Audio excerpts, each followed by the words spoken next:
This is the Constructionist podcast, where we take ancient stories, the person of Jesus, current events and topics, and help you construct a new Christian worldview that's relevant and loving to those around you. I'm your host, Kevin Bates. I'm a semiotician and community builder, looking at the signs of the times to build a better future together.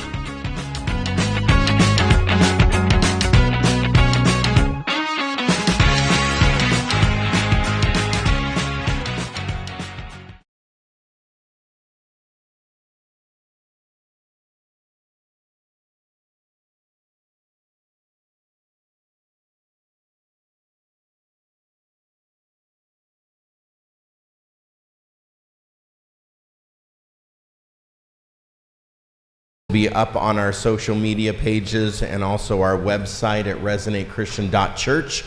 And so if you wanted to listen to any of the previous media, you can, and download those or look at our YouTube channel. So on this podcast, we encourage a worldview that's centered around the principles of Christ, and through a clear and honest lens, we hope to offer insights and perspectives that will help us in our journey towards a greater understanding of love and compassion and of ourselves and others. So our goal is to provide an authentic perspective on our examination. So since I am not qualified to a degree of speaking about the power of she because of my sex and gender, I am a middle-aged white male that's 52. I'm going to introduce this and take about 10 minutes because I did come up with the topic and also just wanted to put this in front of us today. But I do believe that Sharia and Becky are much more qualified to talk about this subject matter. So I am going to introduce the why and what we're talking about, but then they're going to take over the majority of the podcast this morning. Remember, we are doing this in 3 segments. We're going to take a break in between each segment for table talks. We have questions up on the screen that will be provided. You can use those, or you can just have your own discussion around the table. It's not required to answer those questions, but just try to have an open discussion. I think it's important in our learning to attempt to teach through asking and learn through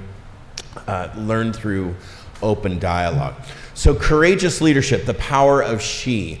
I believe that there's a lot of strength, there's a lot of resilience, there's a lot of power and influence in women in society that goes unleashed, and it's held back a lot of times, especially societies around the world where you see the oppression of women. Economically, those countries don't necessarily do as well as other countries that unleash the power of women in the workforce. So just economically, you could see the power of females, and you can and in the workplace. You can also see just the power of leadership in society when women are thought of as equal and treated as equal. I believe that this theme underscores a lot of importance when it comes to breaking barriers in society. We're going to talk about amplifying women's voices, inspiring future generations. My vision of the future might be different than your vision of the future, but my vision of the future is that we would all be treated equally as people, whether it's you're male or female or LGBTQ plus or straight, whatever you identify with, we're all treated equal in this society. That's my vision of the future, and I believe that leading with that kind of strength is a better future, and it's just more compassionate and better. I believe that there's transformative impact as well, that women that lead with integrity, women that lead with vision and courage, there's transformative power behind that, where society transforms. When you have more voices at the table, I think that the world is a better place. Empowering others, reshaping communities can happen with women's leadership. So why are we talking about this? Because it seems like that I'm sure that this group, believes, at least sides with equality of women. That's my guess. But yet there's voices out there in our society that are emerging that I haven't heard in quite some time. I've heard bits and pieces, but never a collective word coming from society, from larger and larger groups of people. So we're talking about this because there's a pastor in North Idaho, in Moscow, that has a large voice and a growing large voice. He was on a CNN broadcast interview just the other day. High official in the presidential administration affirmed this pastor as one of his mentors.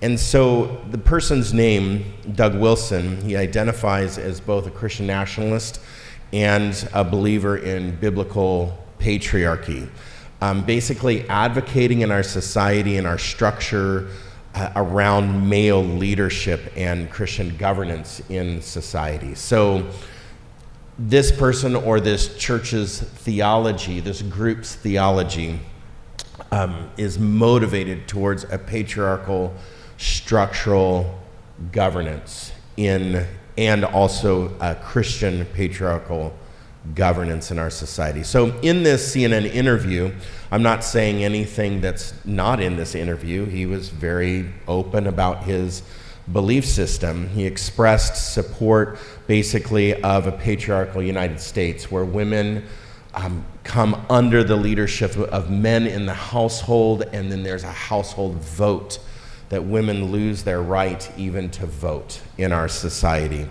No combat roles in the military, no high leadership in certain aspects of our society. So this is what came out of his mouth.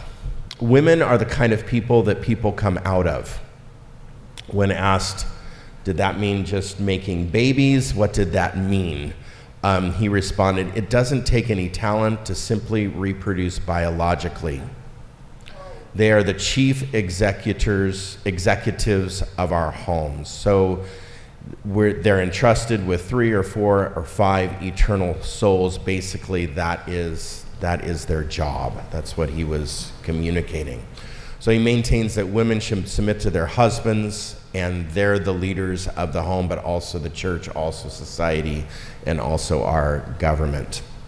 Those roles should be restricted to men. There would be under this person or this philosophy, there would be a repeal of women's suffrage. Basically, the whole idea of the 1920s, 1919 to 1920, the women's suffrage movement, the right to vote, but actually equal rights then would start to be repealed. Repealing the 19th Amendment.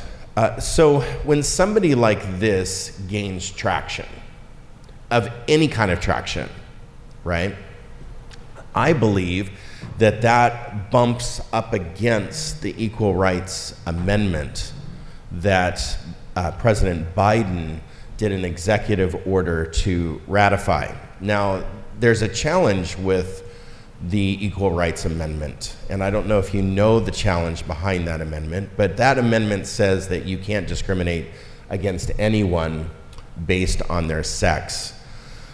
That amendment has legally fallen through the cracks, technically fallen through the cracks. In 1972, that amendment was put forth. It was passed by Congress, but then it has to be ratified by at least 36 states. It was not ratified by 36 states. It fell short of the 36 states, and that was only ratified after the deadline. There was a 7-year deadline that was extended from 1972 to 79, then extended to 1982, maybe 84, where that was extended, but it still fell through the cracks. So technically, the Equal Rights Amendment was only put in ratification through an executive order by President Biden. Now, you know what happens with executive orders, that those things can be unraveled, and they can be unraveled by the Supreme Court if it was pushed. So some of the things that we think are ironclad in our society, when you think about reproductive rights, why did that fall apart? because that was loosely held together by a Supreme Court decision, was never codified into law by Congress. And so that's why that fell apart and was thrown to the states. Other things are constitutionally bound, which takes longer and more of a process to unravel, but you can see just by the Equal Rights Amendment, certain things that we think are set in stone probably could be challenged, at least minimally, through legal means, because certain things did fall through the cracks. So this is why the will of the people, when that switches and majorities switch, this is why certain things start to disappear, because the will of the people change. This is why it's important when cultish movements like Christian nationalism, they need to be combated against, because that can grow into a will of the people. And that's a very dangerous place to be, I believe, as a society, when cultish movements like this, or any other movement that's going to come in the future, gains traction. Christian nationalism is based on poor theology, based on toxic theology, loosely stitched together dogmas that really are not found anywhere in ancient literature. Many times they're just made up. Things are made up and then stitched together to fill in the blanks that put together some kind of systematic type thought or philosophy. So this comes from, and this thinking comes from the church. And being a pastor, I'm sad to say that it's come from the Christians that are out there that I don't side with. If there's sides, I don't side with that kind of thinking, but it does come from our movement.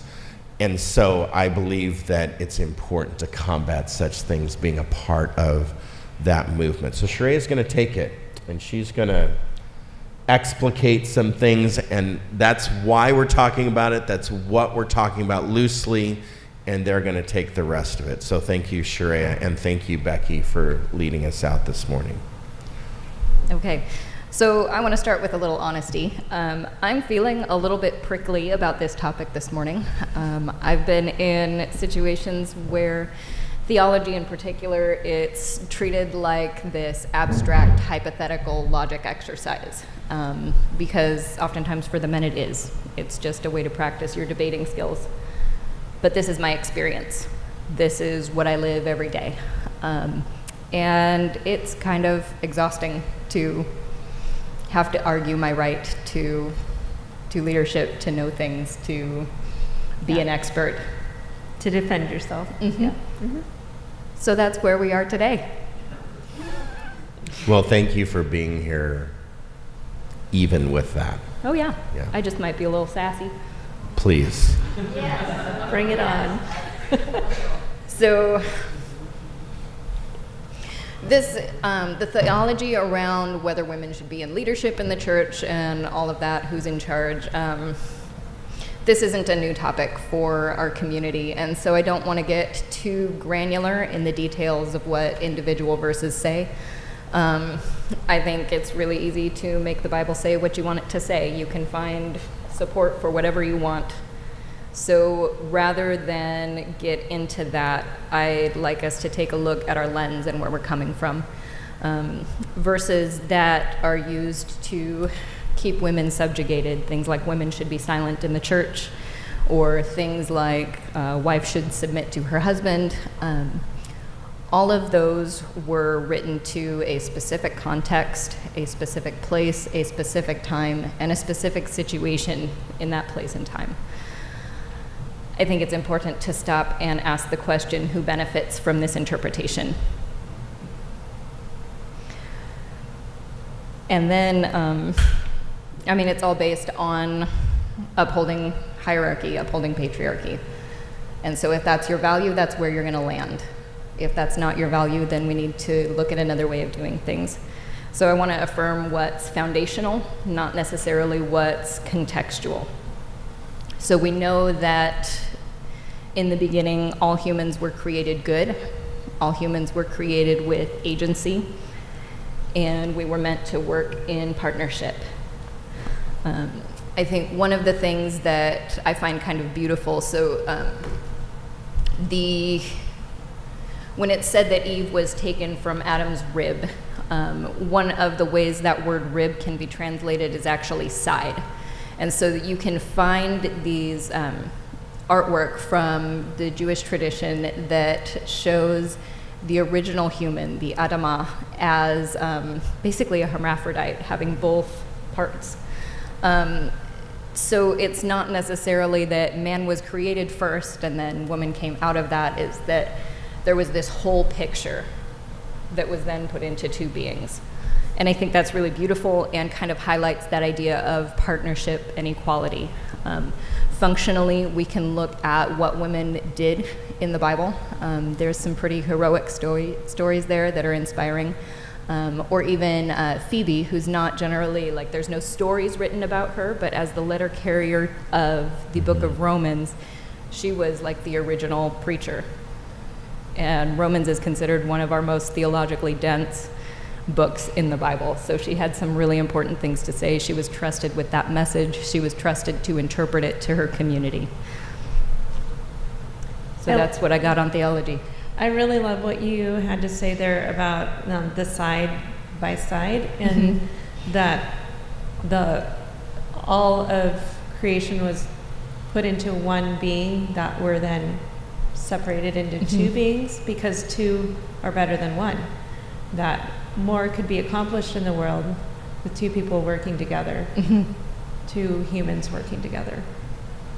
What would you say in this notion, because some people say, well, that's your perspective, Yep. right? And I have a different perspective.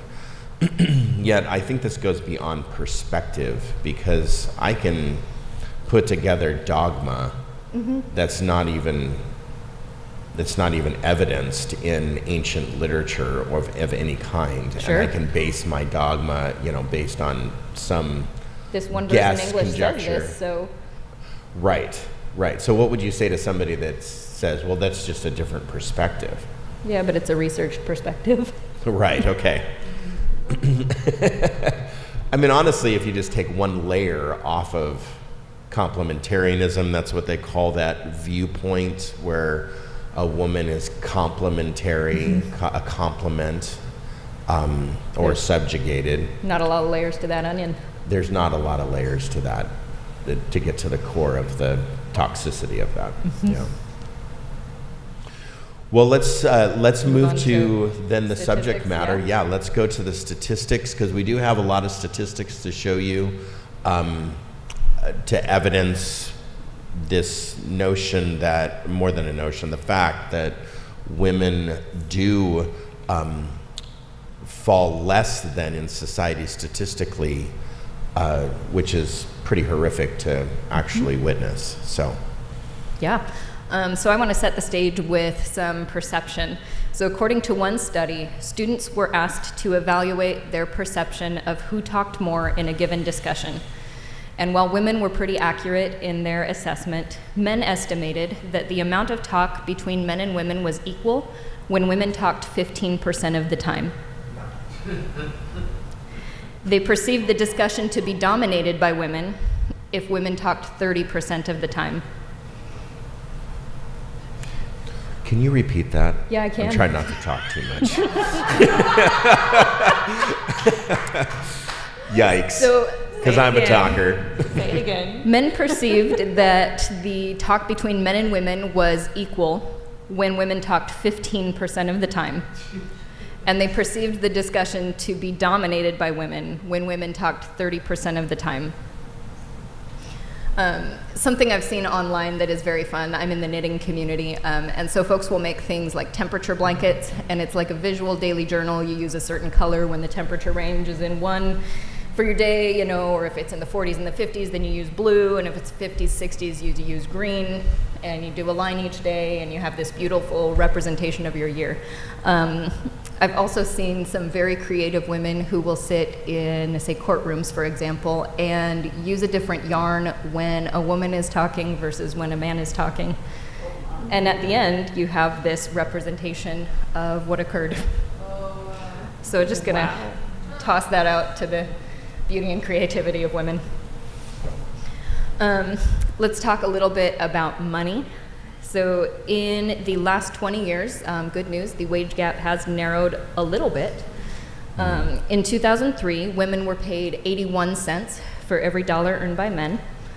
In 2024, women earn 85 cents for every dollar earned by men. So that's a 4-cent improvement there. Good job, ladies.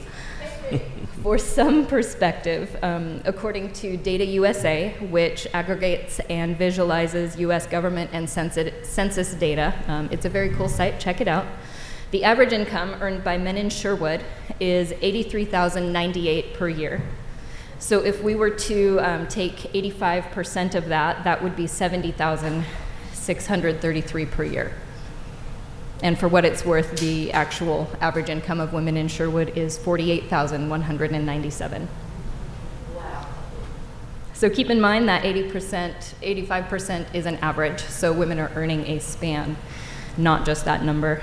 Broken up by age, what we see is that from ages 25 to 34, women are actually paid 95% what men are, but as time goes on, their income doesn't increase the way men's do.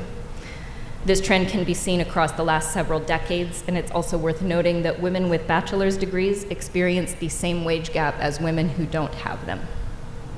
Drilling down further, Black women are paid 70 cents to the dollar that men make, and Latina women are paid 65 cents to the dollar. Asian women make about 93 cents to the dollar. Some of the reasons around this gap include childcare needs and costs, priorities around housework, and the devaluing of jobs traditionally done by women, things like education or the service industry or caretaking. And I think it's important to note that every family situation is different, and there are a lot of decisions and compromises that have to be made. But the reality of the data still stands. Now, we did see a statistic change in COVID where a lot of women were able to join the workforce because the work from home movement came about. They were able to join the workforce because children at home work worked for them. Yes. But now we see the push against work from home, so now women are leaving the workforce. Right. But then we also saw that flip where women had to come, the women that couldn't work from home had to leave their jobs and join their families, their children at home, because then schools went home, everything went home, so they were pulled off of the workforce as well. Becky, do you have any insights on that? Because you're an executive type leader in society, and so you have a job that puts you in a high capacity role.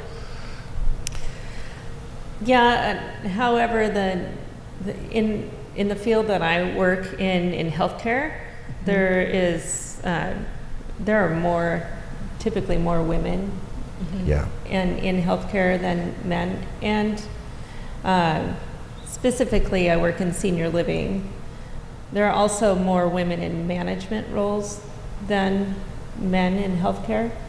But not, if you go up higher, like CEOs, there are actually more men in CEO positions in those corporations, and that manage hospitals, healthcare organizations, senior living communities. Typically, there are more men. Does that go for all healthcare, like even nursing and doctors? Yes. Yeah, I looked at some of those statistics. It is, there are more women typically than men in that profession. So when we look at, healthcare is a good example of representation of women in healthcare, but is it what the pay is not necessarily equitable for women in that field. And then if we're talking equity, why are we seeing more women in healthcare than men. I think as time goes by, we do see more men joining the healthcare nursing profession in that field than we have before, which is a good thing. Yeah. Well, let's take our first break and let's go to our table talks. We have several questions that are going to be posted on the screen, and you can use those questions or you don't have to. You can have a discussion amongst yourselves about your own questions or thoughts. So let's turn to you, take about 7 minutes and discuss what's on the screen, and then we'll come back to the front and continue our discussion.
Let's bring our attention back to the front, and we are going to move into leadership and a discussion on leadership.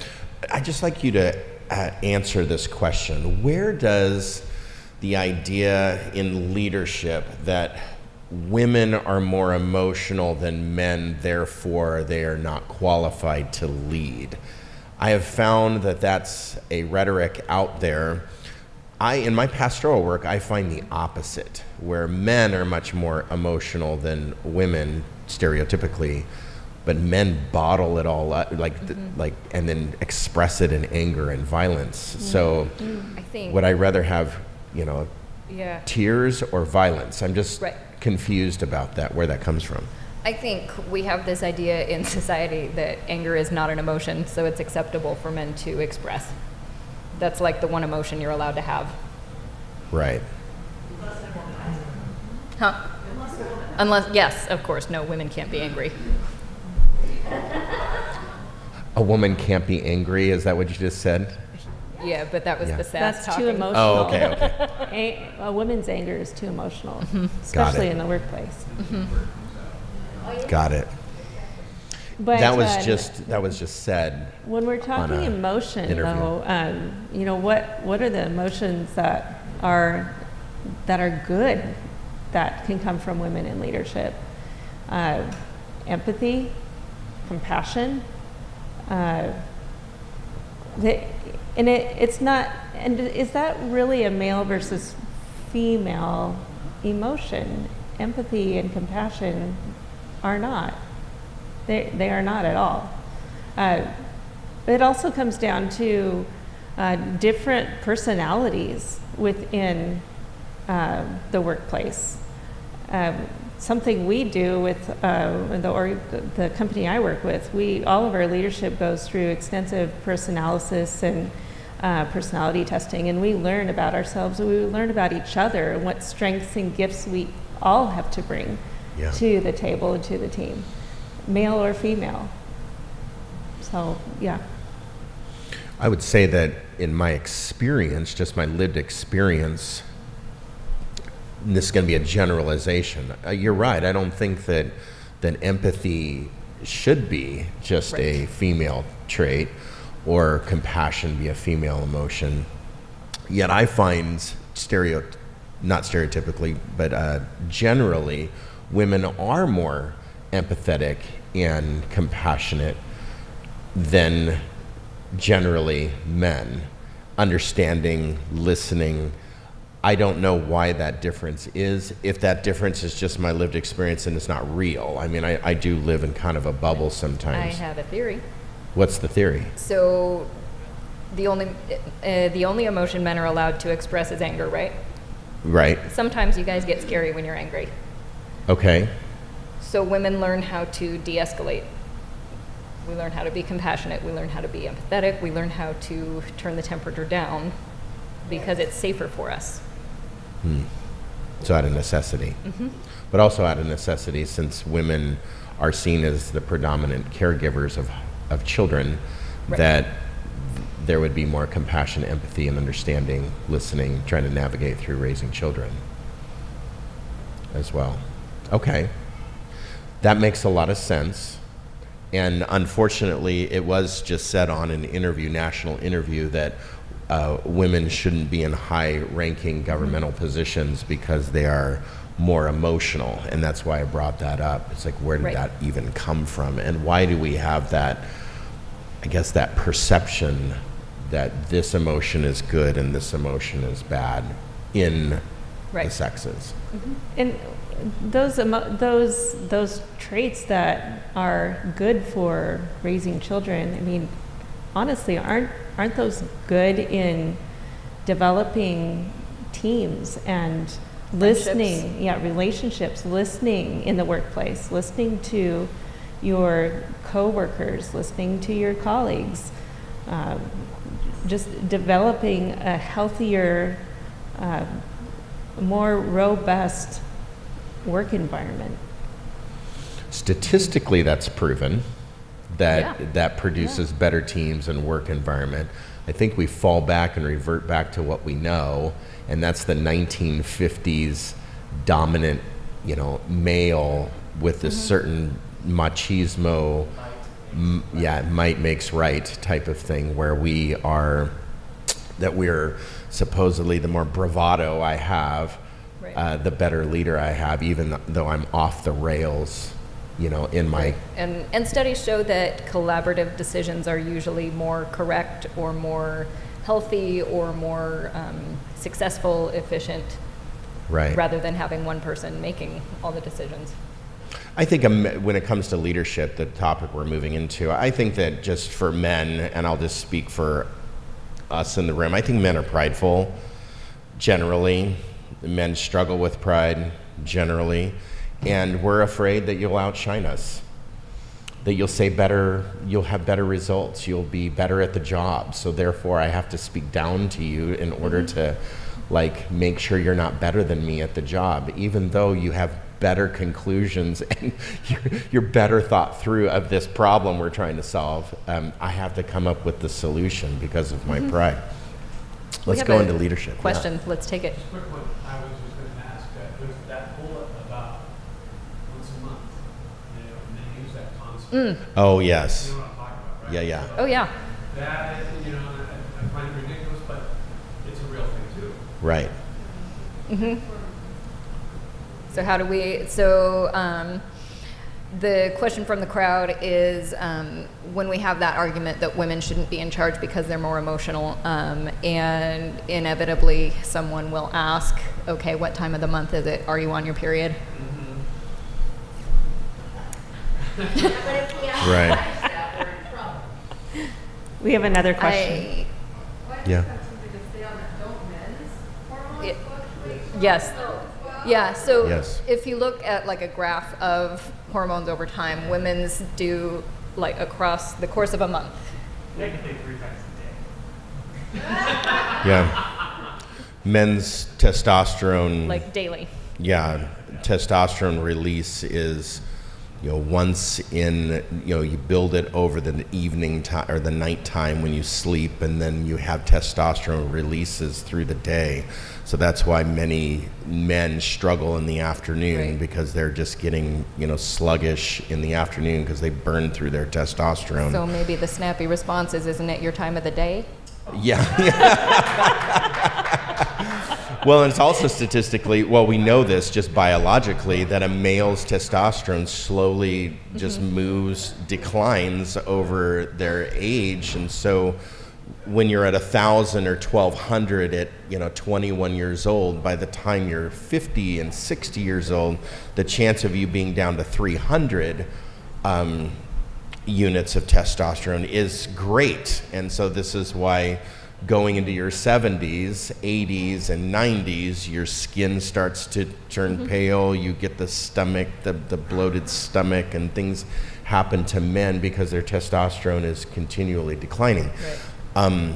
And so what does that do to our leadership, when we don't have Right. enough hormone to make Right. decisions? And I didn't research this for this morning, so my memory is not fresh, but I do believe that there are studies showing that postmenopausal women are actually the best suited for leadership positions because they are nice and even keel at that point. So All right. something to look forward to, ladies.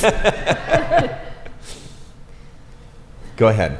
Take it Thanks. away. That's very validating, Shreya. Thank you. So, just looking at some statistics of women in leadership, women now lead 11% of Fortune 500 companies as of this year, 2025. 55 of those companies, marking the first time the share has topped 10%. So just some statistics to consider. Women of color remain extremely underrepresented, however, with less than 1% of Fortune 500 CEOs coming from these groups. Globally, women occupy 28 to 34% of senior leadership roles. In the S&P 500, 7.8 of CEOs are women, although they hold around 29% 0.2% of senior roles. Only 24% of global board seats are filled by women. Having at least 3 women on a board is correlated with improved decision-making and lower bias. Women hold about 29% of C-suite positions. That is titles that start with chief, CEO, CFO, COO. But women of color only hold 7%. And notably Latinas, though 9.6% of the US population, account for only 1.4% of C-suite roles. Among C-suite or senior management, the ratio is such that for every 16 women in these positions, only 1 is a woman of color. At current rates, it may take 22 years for white women and 48 years for women of color to achieve parity in C-suite representation. That's a little, what's that? It's a long time. Oh, yeah, That's it a is a long long time. time. It's a little discouraging to hear. So explicate that for me. What you're saying is it takes, for somebody that is a female, it takes them 22 years to achieve the same role as, is that what you just said? Or what was, and then women of color, it takes 48 years to achieve the same role? Not like across a woman's lifetime, like she'll be in that career for 22 years. Oh, got it, okay. No, it's the rates at which women are getting these jobs. Right. Based on the current rate now, and bringing it up to a more equitable number in the industry, it's going to take that many years. Okay. And then just a little snapshot of healthcare versus tech. I thought this was interesting. We did talk about healthcare a little earlier, that 70% of women in workforce and hospitals and healthcare are in leadership. 24% are women of color.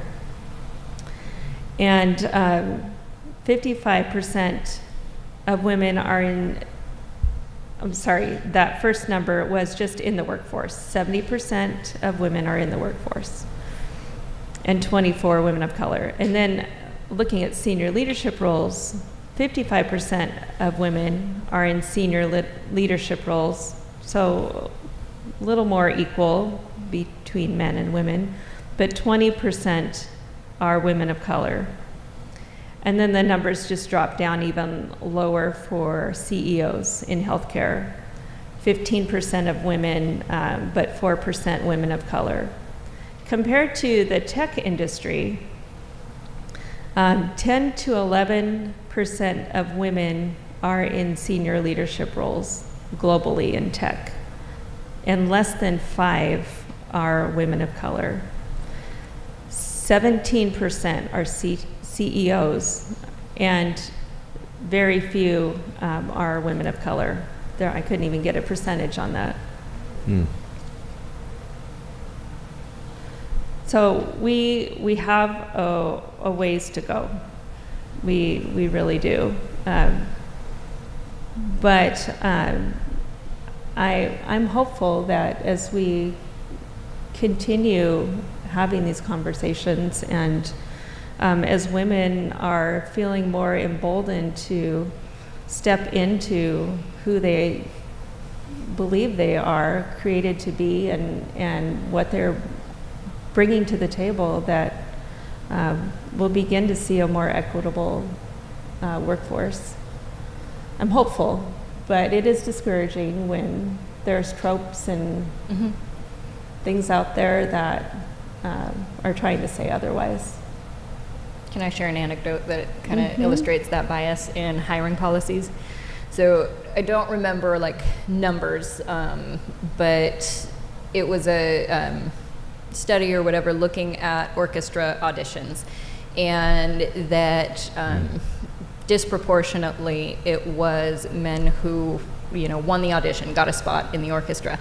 And so they decided to do a blind audition, so you couldn't see the person who was auditioning. All you hear is how they play. And the numbers actually stayed the same. It was still disproportionately men being hired. And then they put down a carpet so that you couldn't hear the click of high heels. And suddenly, women start being accepted into the orchestra. At a higher percentage. Wow. Right, it wasn't really blind. Yeah. Yeah, because you could still hear it. So in my lived experience, I was given an opportunity one time in my life to take a class from Warren Buffett, and then I took a class from Mike Bloomberg, and then I took a class from Mary Barra. And Barra is the head of General Motors. Warren Buffett, I'm sure he's retired and out of this now, but he was Berkshire Hathaway. And then Mike Bloomberg, if you get Bloomberg News, he was the presidential candidate, Democratic. He was running for the Democratic seat in 2016. So I was able to take a class from each one of them.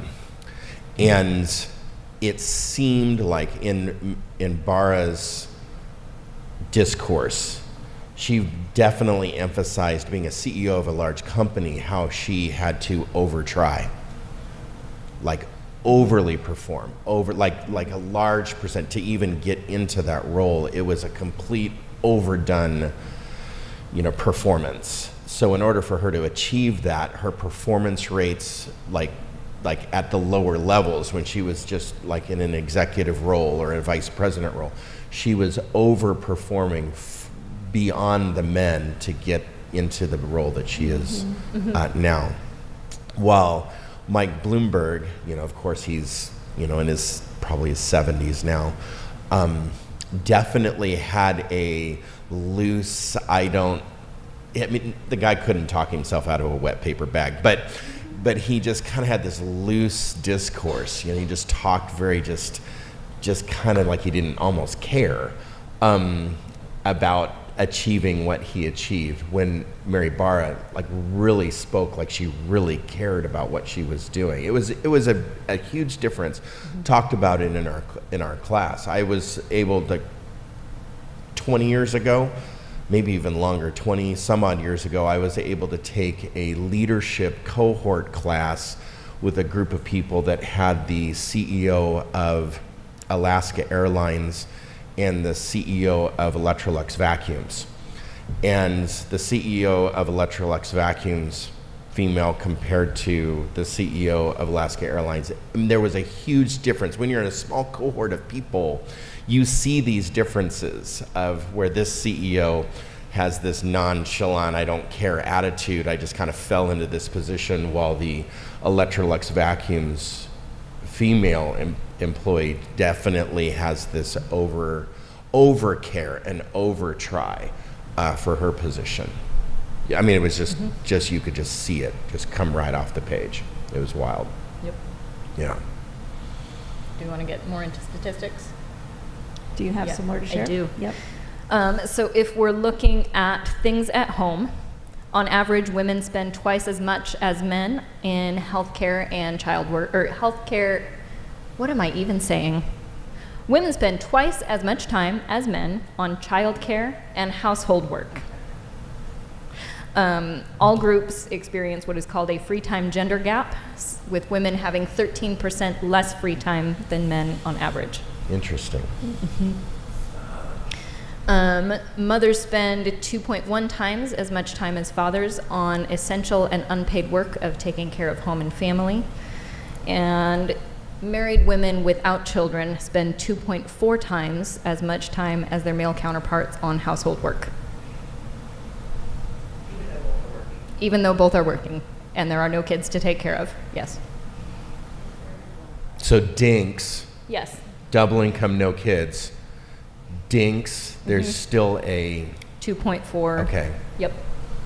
Interesting. I don't have a commentary on that. I'm just going to let it sit. That's how I feel about most of these statistics. So we're going to talk about healthcare. We need to address maternal mortality rates, especially among Black women. So for reference, white women experience 16 deaths per every 100,000 live births. For Black women, it's 49. For Native Americans, it's 42. For Latina women, it's 15, and for Asian women, it's 12. So is This that data because is from 22 to 23. so is that because of the access to healthcare? Some of it is access to healthcare. Some of it is having your healthcare needs or concerns being dismissed. I've definitely heard stories of women who are bleeding after birth, and the procedure that they're supposed to use is to weigh the bandages or the cloths or whatever that are soaking up blood to be able to determine how much a woman is losing. And not everybody takes the time to do that, so then you don't have an accurate picture of how much blood she is losing, and women bleed out. It's also worth mentioning that in the US, our maternal mortality rate is going up. Let's see. Did you know that the first female crash dummy was used in test crashes in 2003? What? So we've been using crash test dummies since like the 60s or 70s. It was 2003 that we had one that was woman-sized to be able to find out what happens to a woman in a car crash. That's nuts. 2023. 2003. Oh, 2003. Okay, Yes. so still. Still, yeah. Wow. I also know that most testing for medications and Yes, not done on women. simple over-the-counter type anti-inflammatories and painkillers are mostly done on men. Yes, and even if women are included in the clinical trial, the data is often not delineated by gender. So you get that information like all in a group, how it affected the group, but you don't necessarily see how it affected women as a trend. Right. Did you know that in 2023, that was the first time an absorbency test on period products had been done with blood instead of saline? So we've been using these products for however many decades, and we don't even have an accurate picture of how effective they are. And you can see all of the women in the room shaking their heads or putting their heads in their hands, like, is this really what I'm living in? Yes, it is. For a fun time at a party, ask the women in the room about having their healthcare concerns not being taken seriously by a doctor. Because we all have stories. Yeah. And sometimes the doctors are women, and they still don't. Yep. I was looking up information. I think it was just in May of this year that, I have it written down. The American College of Obstetricians and Gynecologists released guidance on pain management for in-office uterine and cervical procedures. May of this year. Do you think that just ignoring a woman's healthcare needs, like in the office, like in the doctor's office, do you think that's just indicative of just ignoring women in general, or is it specific to healthcare needs and that environment?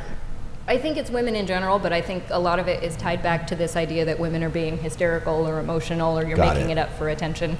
Got it. Additionally, I think the amount of research and time spent in medical school education is minuscule.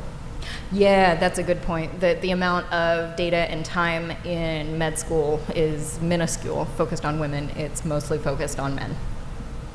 Men are the default. Menopause has like an hour of educational time in medical school. And most of the research out there has been are studies that are male dominated. I mean, through the years. It's beginning to change, but yeah. They're more male focused than women. How does this play out in other parts of society? Do you believe, like you said, generally, like this is a general view, specific, like the general view that women are hysterical so they don't get their needs met? But then generally, how does ignoring women, how are you seeing that played out in just other environments in society? I mean, like, not being taken seriously, or like I know what I'm talking about. Right. Like, that's a frequent experience. I mean, I can definitely see that in the church, where women are ignored in the church, their viewpoints, leadership, eldership, including at high-level decision-making, whether that be a trustee position. A lot of times that's completely ignored in the church, yeah. Yeah. Oh, go into that experience? Yeah, my master's degree is in biblical and theological studies. I got that from a very conservative and complementarian school. Yeah, mostly I just didn't talk or draw attention to myself because it was exhausting having to argue my point all the time. Kind of just did the assignments and flew under the radar because it's just not worth the emotional energy to engage. I thought we were going to have some traction, and maybe we won't, but hopefully we will still, in the Gen Z generation, that Gen Zers are more apt to at least have the dialogue, maybe the conversation, like at length. They're willing to make decisions more collaboratively. They're willing to include into leadership roles and such. Yet we're seeing an emergence of young men, Gen Zers, starting to involve themselves in some of this Christian nationalistic type theology or faith communities, and being indoctrinated in that kind of theology system.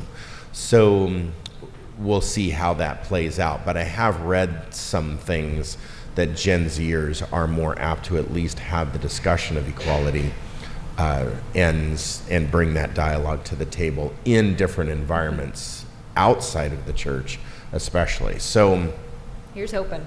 Sure. here's to hoping. I'm yeah. curious, going back to your conservative complementarian Education. postgraduate education, how many of your professors were men versus women? I do not remember having a single woman professor. Wow. I think they were all in the counseling department. Anytime there was any kind of event like orientation or a situation where you're mingling, I had several professors come up to me and say, "Oh, are you in the counseling department?" Wow. No, I'm not. So that- it was that is- assumed. Yeah. It was okay. And Yeah. that's a huge difference from the seminary I attended, Right. where it was, I think, pretty equal in men and women professors. I think in most of my classes, there were maybe 3 other women at any given time. About like that. Well, and two, I remember you telling us a story that even in your teaching, when you were teaching in school, that you had male students that wouldn't listen to you because you were a female teacher. Correct? Yeah, that was very early on.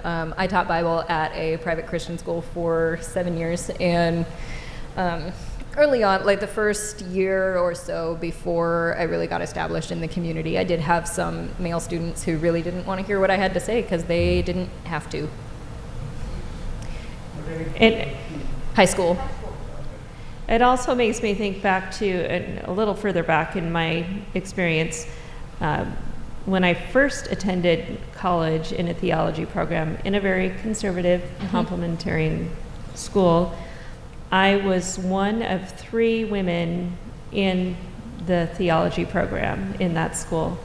And I felt very underrepresented. I felt not like I wasn't being taken seriously. It's also just hard to make friends. The dudes don't want to hang out with you either.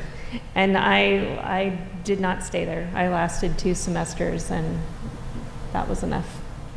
So my theological training seminary, I also don't remember one Oh, wow. female teacher. Is this doctorate, master's? Master's what level are we? program. Okay.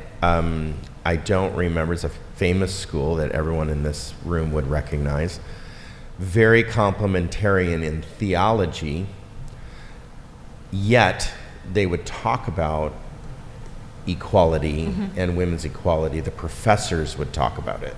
So they at least opened up the dialogue of it. But yet my colleagues in that discussion, my colleagues worked against that. They spoke out against the school because they thought, that it was just, this liberal, progressive, garbage that I was learning. And so they spoke against it, even though at the core, it still was a complementarian school. Right. The professors just spoke differently than the core principles of the school. It wasn't until my doctorate program that I was immersed in a program that had female clergy. So all the way through like undergrad, master's program, it wasn't until my doctorate that I was immersed in that. And actually got to interact with a female clergywoman. Yeah. Yep. Do you have any more stats before we head to a break? Not really.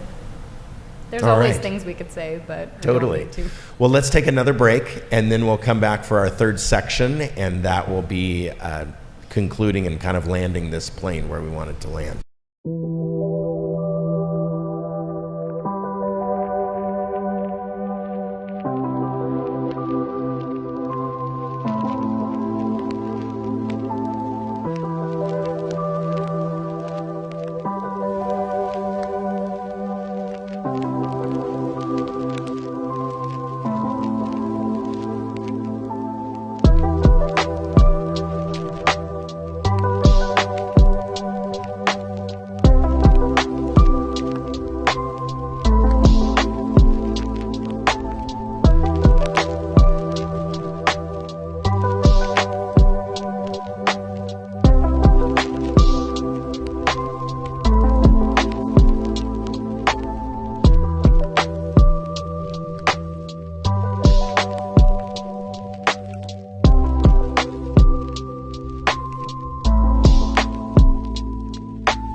Let's move to our final section, which is practical application and lived experience.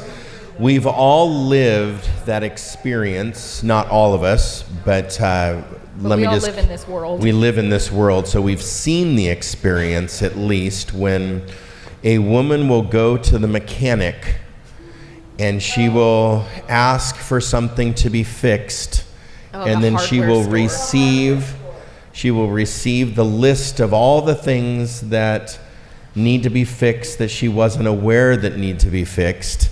And then Kevin, the husband, comes in and says, I don't want any of this done. Oh, well, there's more miles. You have more miles. You're able to drive it longer. That needs to be checked in 6 months, not now. I've lived that over and over and over again. I've also lived an experience where I had a structural engineer, where one was male and the structural engineer that I was working directly with was female. She was on top of it, emails, very tight ship she was running. He was running some other ship. You know, he was on a dinghy out in the ocean or something. And he was treating me like a bro, and she was treating me like a professional. And he overcharged me $1,600 for something that I didn't even ask for. She looked at me and said, he doesn't know what he's talking about. She had to go back and correct him. He was her boss, so she had to overprove what she was doing, and I could just tell that she was overproving her position and had to overprove her position being a structural engineer. That's not necessarily a stereotypical job for a female when you think about engineer or structural engineer. She had to overprove her job. So those are the lived experiences that some of us have in the room, that especially the mechanic, where, oh, you need new tires on that car, even though you have 50,000 more miles left. Becky, why don't you take us through some myths and lived experience issues? So I'm going to talk about myth for a little bit. Some of the narratives that we're hearing in society today about women, about their abilities, their places in our society, come from deeply held myth. And we all come and live in this world based on our own experience, our own biases, and these become our myths and our narratives. So what is a myth? The definition of a myth is it's a traditional story, especially when concerning the early history of a people or explaining some natural or social phenomenon, often involving supernatural beings or events. It is also a widely held but false belief or idea. And I really liked looking at this, because when I have thought about a myth, just the word myth in the past, I've associated that with an untruth, but it's not. It's just these are stories that we tell ourselves. And myths and cultural traditions have held us inside of these social norms, and they kind of keep us in our places and sometimes our boxes. They are stories that shape our culture. They entertain us through stories, and they have the power to organize, to stabilize, and sometimes control people. Here are some cultural myths about women. When I read these, what or who comes to mind? You might be thinking of a person or a story or some example in your own life. Women can't be great entrepreneurs. Women are not good leaders. Women cannot run a business. Women cannot rise to upper management. Women shouldn't be lawyers. Women cannot manage money. Women cannot be scientists. Women can't serve in the military or combat. Women can't be great athletes. Women don't belong in IT. So looking at a few of these, I want to just look at a couple of these. I'm not going to go into each of those statements or narratives, but let's look at women can't be great entrepreneurs, run a business, or manage money. One person that came to mind for me, I recently read her biography, Ina Garten. Some of you may recognize her name, or you may recognize her as the Barefoot Contessa. If you're into cooking, if you were watching TV in the 90s, you might recognize that name. And she's someone that I really enjoyed watching her shows, her cookbooks. I learned about her through my mother-in-law. And I was just really intrigued to learn that she had to overcome so much in her industry, gender biases in culinary, in banking, and just in the financial part of running a business, in publishing, in working with the publishing companies and the publishers who were denying her her books and her I can't think of the word, the drafts, denying the drafts that were coming in.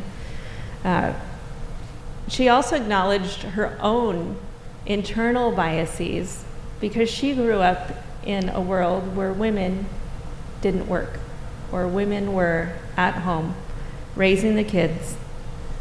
And she really, she had to grow through that and grow past that, just reflecting through her own success relative to her husband's work. Another woman that comes to mind is Oprah Winfrey. She built a media empire as the first black woman billionaire.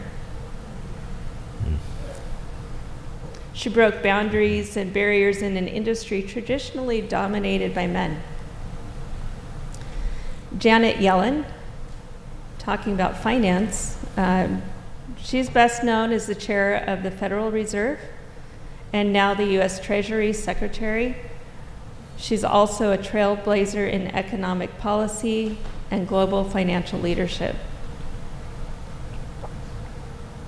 Adina Friedman, the CEO of NASDAQ, has overseen technological modernization and pushed for greater diversity in finance and corporate business. Another category, women are not good leaders. Ursula Burns. She rose from an intern to become CEO of Xerox. In 2009, she became the first black woman to lead a Fortune 500 company. Kevin talked about Mary Barra earlier, the first female CEO of General Motors in 2014. Ellen Johnson Sirleaf, she became Africa's first elected female head of state as president of Liberia. Jacinda Ardern, former Prime Minister of New Zealand. These are just a few examples of women who overcame gender bias in their particular industries. Women shouldn't be lawyers. There's what? Shouldn't. Oh, yeah, we don't want to shit on anyone. Sandra Day O'Connor in 1981 became the first woman appointed to the U.S. Supreme Court. By whom? By whom? Ronald Reagan. By Ronald Reagan. Ruth Bader Ginsburg, co-founded the Women's Rights Project at the ACLU, argued landmark gender equality cases before the Supreme Court, and later became a Supreme Court justice herself, transforming constitutional law on gender discrimination. Sonia Sotomayor, the first Latina Supreme Court justice. So those are some examples of women in the legal industry. What about this? So women can't be scientists or any kind of ists. Here's a fun little game. When I read this list, what's your first instinct? Do you think of a woman or a man in that role? Archaeologist, biologist, chemist, botanist, geologist, neuroscientist, physicist, forensic scientist, meteorologist, computer scientist, and there's a whole bunch of other ists that I'm just not going to continue to read. But what does your brain gravitate toward, men or women in those roles? Mine gravitates toward men, honestly. That's what I grew up seeing. Those are the examples that I saw and that I learned. In my experience, when you were naming off those, some were men and some were women, because I was in science. And I think when you're immersed in science or you're immersed in the field, you get more exposure towards, different sexes in the field. Most people gravitate towards men because they're not even they're not even in the game. They don't even wonder, that's your education background, right? Right. So does that have to do with women being in teaching positions because education is an acceptable career for women? I would say my experience with the sciences in professional realm, definitely some of those, not all of them. Like I know of female archaeologists, but I don't, Personally, know them. Right. But definitely biologists, chemists, those types of careers. I've met quite a few women in those roles. It's unfortunate because many of the women, men got the credit for women's. Oh, yes. Yeah.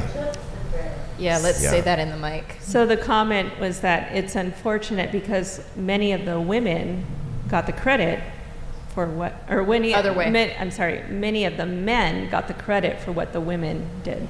Right. I mean, Edison is a whole other... Yeah.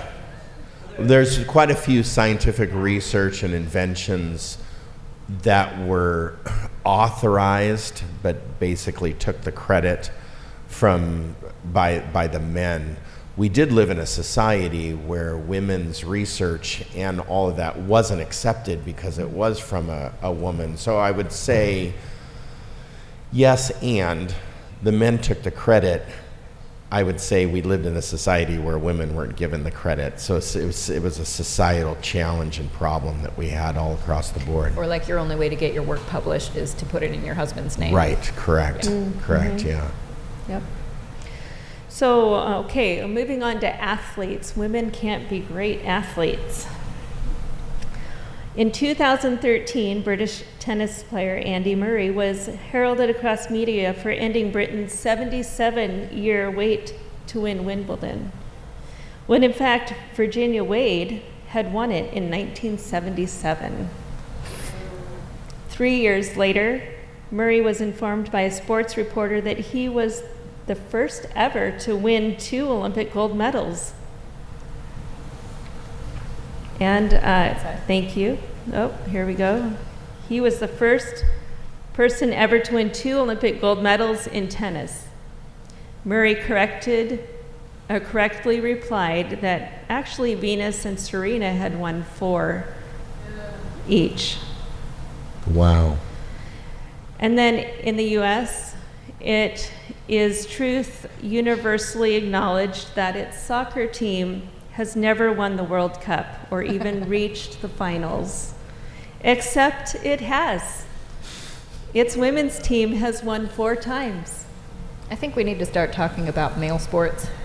You know, first team to get the gold in male soccer. Right. Yeah. Yep. And then women don't belong in IT or can't be engineers. While women have higher overall representation in the STEM workforce, engineering remains a field with pronounced gender disparity. While the overall percentage of women in the engineering workforce remains low, at around 16% in the US in 2023, there is a clear upward trend, with a notable increase in engineering bachelor degrees awarded to women from 17% in 2011 to 23% 10 years later in 2021.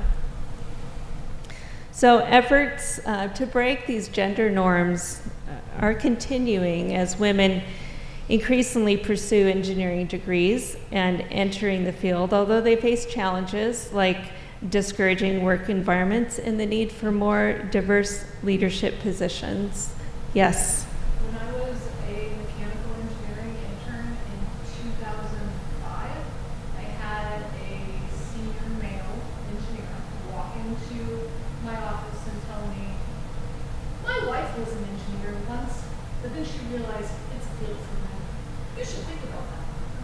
Wow. Oy, So that's ugly. you had it, what year was that again?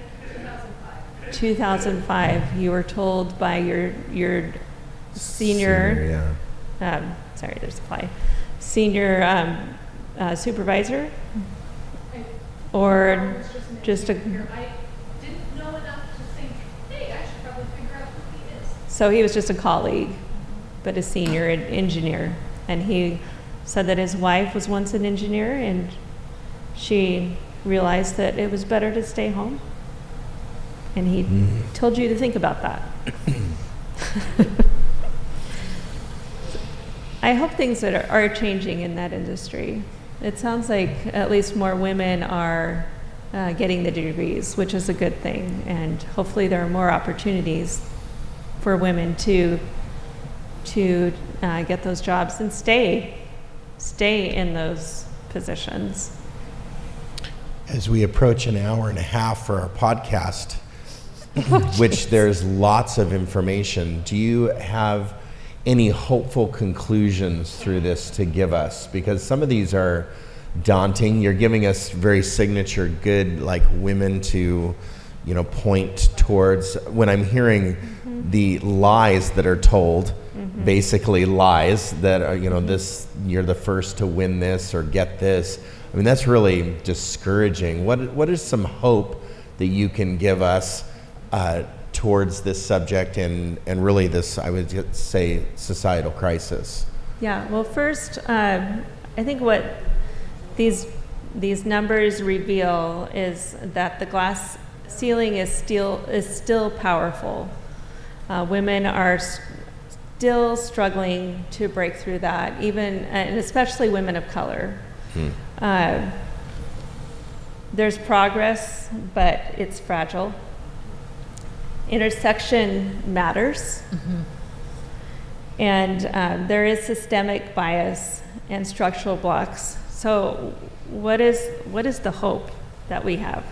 I think going back to, as people in a faith community, it's really important for us to look back to move forward, and knowing that our femininity, am I saying that? Femininity is not rooted in ideology or myth or cultural norms, but in our humanity in Christ, and our formation by our Creator.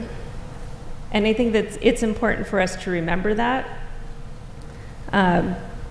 We sometimes bear children, and we sometimes don't. But childbearing isn't our identity any more than being in the boardroom. We are shaped into the women we were created to be by the Spirit of God. We are beautiful, we are strong, we are courageous, sometimes outspoken, sometimes quiet, but we are fierce, we are tender, we are bold, we are great leaders. We are diverse, we teach, we preach, we lead, we serve, we build communities, we build houses. Mm-hmm. We are chefs, we are data crunchers, we are managers and directors, we are assertive, and we are nurturing. There's still so much work to do toward equity and gender norms and representation. And I think as we remember who we are, we are made to be, that we are rooted in Christ, it's how we can show up in the world that matters. And I think the world needs us in those places. I have some concluding practices. I'm gonna make a comment, and then we're Okay. gonna conclude with your voice. Cool. Okay? I think for the men in the room, and me listening to this makes me think of the words careful obedience. And careful obedience to equality. When I look at the issue of equality, I need to have careful obedience to equality. So I'm watching my behavior. I'm listening to what's happening in the world. I'm performing actions that promote equality carefully. I'm actually pushing that forward.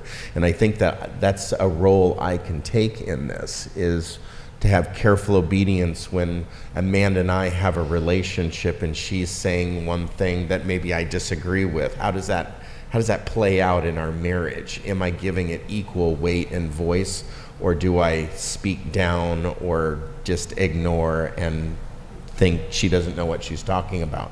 How do I have careful obedience in even my closest relationships? I have 2 daughters at home. How do I model that for them so that they can be raised in a world that is at least equal in our household?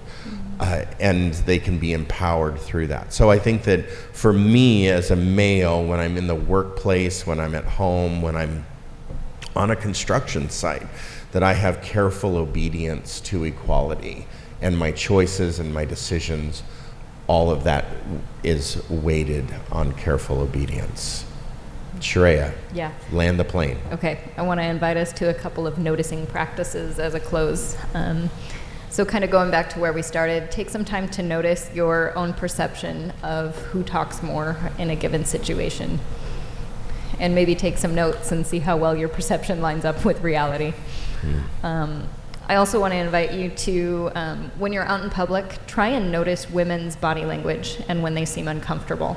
Having worked in service jobs, that's a really great opportunity to do that. So when you have, you're behind the counter and there's some space there, and you have a group of men talking and gesturing and whatever, and then you have a woman just trying not to get hit by all of the gesturing or whatever, So notice body language. Is she in a protective stance?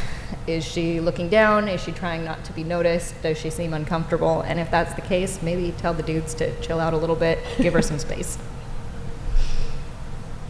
Awesome. Thank you, Shreya. Thank you, Becky, for your words today. They're very important. And with that, we're going to conclude. Thanks, everybody, for being here. Appreciate your voices coming forward as well. And I hope that you got something out of today and you can take some things home with you to practice and maybe think about to implement equality in your own little worlds that we all live in. So thanks for coming. Have a great afternoon.